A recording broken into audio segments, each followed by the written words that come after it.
छा ईंदड़ साल ही साल जेको 2024 अची चुको आहे मईशत हुननि खे बहितरी जी तरफ़ वेंदे नज़र अचे थी या न?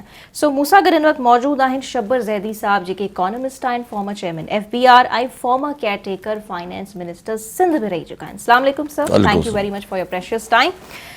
सर बहुत शुक्रिया कि आपने हमें वक्त दिया। तो सबसे पहले तो एक बुनियादी सवाल से मैं आपसे शुरू करूंगी कि हमारा जो आम आदमी है, एक आम पाकिस्तानी मईशत के हवाले से क्या जानना डिजर्व करता है? उसको पता क्या होना चाहिए? सिर्फ डॉलर बढ़ता जा रहा है, ओनली सिर्फ वही चीज़ें उसको नज़र आ रही होती है, वही चीज़ें वो देख रहा है, उसको पता होना क्या है, वो डिजर्व क्या करता है जानना? देखिए, उसको ये जानना ज़रूरी है कि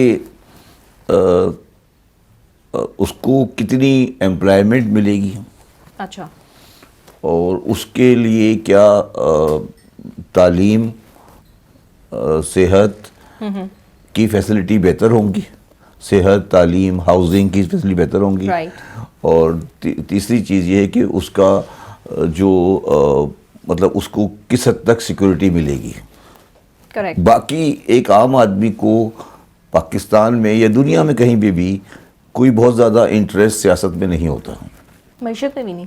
नहीं, ये मईशत उसकी मईशत बस यही होती है, बस ये, इससे ज़्यादा नहीं होती कि इन्फ्लेशन क्या होगी, उसको उसके लिए गवर्नमेंट क्या फैसिलिटी प्रोवाइड करेगी, हेल्थ की, एजुकेशन की, और दूसरा उसको क्या सिक्योरिटी मिलेगी। बस इससे ज़्यादा उसको कोई मकसद, मतलब इंटरेस्ट भी नहीं होता। हाँ, कोई इंटरेस्ट नहीं होता, दुनिया में कहीं भी हो, और होना भी नहीं चाहिए।